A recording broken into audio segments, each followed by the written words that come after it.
Halo sahabat Pojok Inggris, kembali lagi di channel kesayangan kita, channel Pojok Inggris. Dan di video kali ini kita akan membahas TOEFL Skill 42. Dan materinya adalah tentang pronoun atau kata ganti. Dan fokus kita pada subjective pronoun dan objective pronoun, atau pronoun subject dan pronoun object. Kenapa ini perlu kita bahas? Karena ini sangat penting. Karena subjective pronoun and objective pronoun ini seringkali digunakan secara terbalik. Harusnya menggunakan subjek malah menggunakan objek, atau sebaliknya harusnya menggunakan objek malah menggunakan subjek. Dan ini juga perlu kita bahas karena dalam soal TOEFL, baik itu written expression maupun TOEFL structure, biasanya soal dengan materi subject and object pronoun ini muncul ya. Jadi di soal itu sengaja dibuat salah, yang harusnya menggunakan subjek malah menggunakan objek, atau sebaliknya. Sekarang kita langsung masuk kepada tabel dari subject pronoun dan object pronoun. Di dalam bahasa Inggris tentu teman-teman tidak asing lagi bahwa subject pronoun itu berupa I, you, we, they, he, she, dan it. Tentu teman-teman juga sudah memahami maknanya. Kemudian yang object pronoun itu berupa me, you, us, them, him, her, dan it. Dan teman-teman juga tentu sudah tahu maknanya. Cuman yang perlu diingat oleh teman-teman adalah penggunaan dari subject pronoun dan object pronoun ini. Di sini sudah kita catat, subject pronoun is used as the subject of verb. Jadi, subject pronoun berupa I, you, we, they, he, she, dan it ini digunakan sebagai subjek dari verb.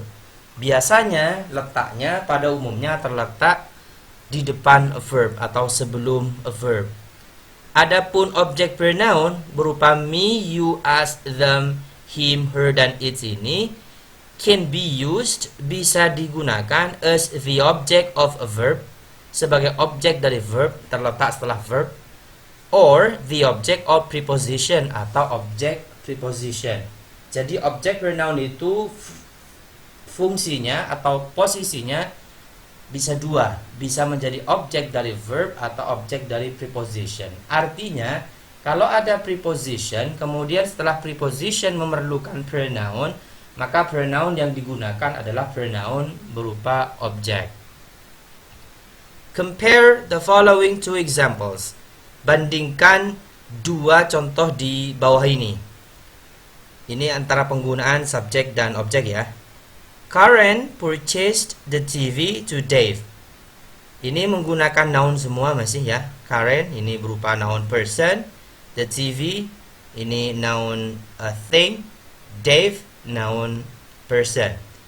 Kalau ini kita ganti kalimatnya dengan menggunakan pronoun, karena pronoun itu fungsinya menggantikan kata benda, maka kita ambil Karen karena ini perempuan, kita pakai kata she ya, karena posisinya yang sebagai subjek. Kenapa kok subjek? Karena terletak sebelum verb purchased, membeli. Kemudian the TV, karena ini objek thing dan tunggal, maka kita pakai it. Dan Dave, meskipun Dave ini laki-laki, kita tidak menggunakan he, tetapi menggunakan him. Kenapa kita menggunakan yang him? Karena Dave letaknya setelah preposition. Jadi kalau ada preposition, setelah preposition memerlukan pronoun, maka pronoun yang dipakai adalah pronoun object. Jadi di sini tidak menggunakan he, melainkan him karena ada preposition. Jadi she purchased it to him. Dia membelinya untuk dia, untuk Dave maksudnya. Sekarang kita masuk kepada analisis kalimat. Di sini ada 5 contoh kalimat. Mungkin saja kalimat yang 5 ini benar, mungkin saja salah. Kita mulai dari yang pertama. Of those who graduated with Betty and he, Alan is the only one who has found a good job. Di antara yang lulus dengan Betty dan dia, Alan adalah satu-satunya orang yang menemukan pekerjaan yang bagus. Kira-kira kalimat nomor 1 ini correct or incorrect? Ya, jadi nomor 1 ini incorrect. Kenapa? Karena di sini ada subjek he atau ada pronoun berupa pronoun subjek he. Padahal di sini sudah ada preposition. Tadi di awal sudah dijelaskan, kalau ada preposition, setelah preposition memerlukan pronoun, maka pronoun yang digunakan adalah pronoun objek, bukan subjek. Sementara di sini he adalah subjek, maka harusnya diganti dengan him. Jadi with Betty and him. Contoh yang kedua, just between you and I, this isn't very good price. Just between you and I, hanya antara kamu dan aku. This isn't a very good price. Ini bukan harga yang bagus. Kira-kira correct or incorrect?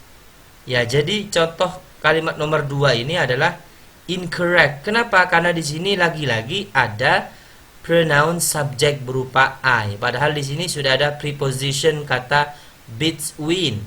Maka harusnya di sini menggunakan me and me, bukan and I, karena sudah ada preposition between.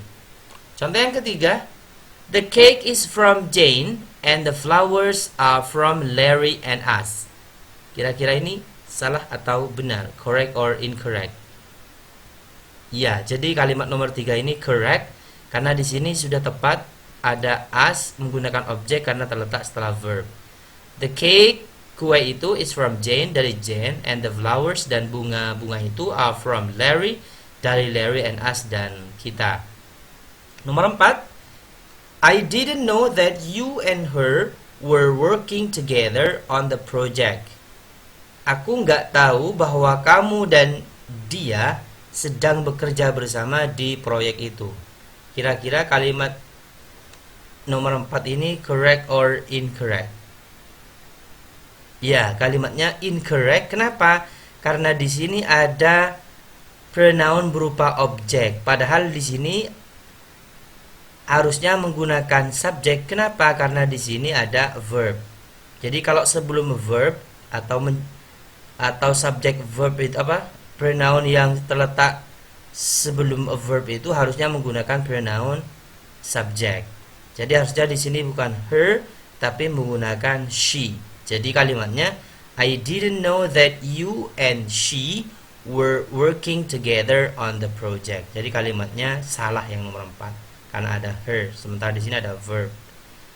Nomor 5, the cords connecting the computer to its printer need to be replaced before them wear down. Pita yang menghubungkan komputer itu dengan printernya perlu diganti sebelum mereka rusak. Kira-kira kalimat ini, nomor 5 ini benar atau salah? Iya, kalimatnya incorrect. Kalimatnya salah. Kenapa? Karena di sini ada them berupa pronoun objek, padahal di sini ada verb where. Harusnya pronoun yang terletak sebelum verb itu harus berupa pronoun subjek, bukan pronoun objek. Jadi harusnya di sini diganti dengan they. Jadi nomor 1 salah, nomor 2 salah, nomor 3 benar, nomor 4 dan nomor 5 juga salah. Sekarang kita masuk kepada latihan soal.